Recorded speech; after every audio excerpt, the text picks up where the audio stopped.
Friends, welcome to chef கோடை kitchen. This chef Thangaraj. இன்னைக்கு நம்ம ஸ்டஃப்டு பன்னீர் பேட்டிஸ் ஒன்று பண்ண போகிறோம். வாங்க மசாலா எப்படி மிக்ஸ் பண்ணலான்னு பார்க்கலாம். பொட்டேட்டோவை வந்து நம்ம பாயில் பண்ணி மேஷ் பண்ணி வச்சுருக்கேன்.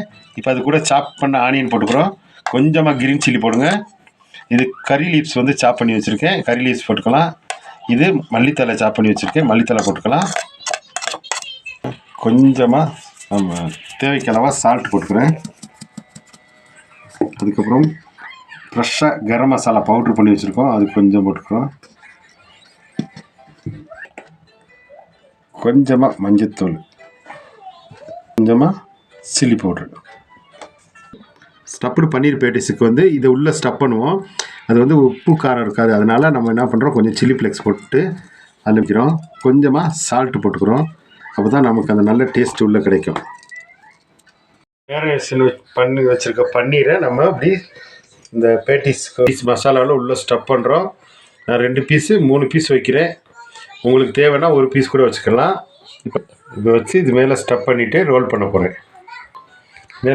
மேலே வச்சு அப்படியே ஸ்டஃப் பண்ணிவிட்டு ஃபுல்லாக நம்ம ரோல் பண்ணிக்கலாம். நல்லா அப்படி ரோல் பண்ணிக்கோங்க. ஓகே, இப்போ தவா சூடாகிடுச்சு. நம்ம அப்படியே கிரில்டு பண்ணிக்கலாம். இது டீப் ஃப்ரை ஆயிலில் பண்ண வேண்டியதில்லை. நம்ம தவாவில் போட்டு கிரில் பண்ணாலே குழந்தைங்களுக்கும் ஆயில் கம்மியான ஃபுட்டு நல்லா ஈஸியாக பண்ணலாம். நல்லாயிருக்கும்.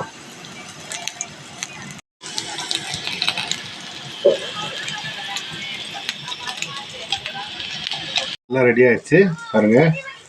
கட் பண்ணிவிட்டு அப்படியே குழந்தைங்களுக்கு கொடுத்துடலாம். நம்ம எப்படி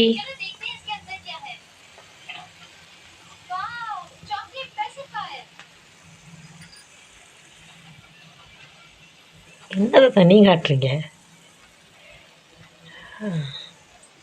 okay friends, stuffed patties ready ஆகிடுச்சு. பாருங்கள், நல்லா கலர்ஃபுல்லாக இருக்குது, சூப்பராக இருக்குது. குழந்தைங்களுக்கெல்லாம் ஈஸியாக செஞ்சு கொடுக்கலாம். பொட்டேட்டோ மட்டும் மேஷ் பண்ணிட்டீங்கன்னா ரொம்ப ஈஸியாக பண்ணிடலாம். Thanks friend. பாய் பாய்.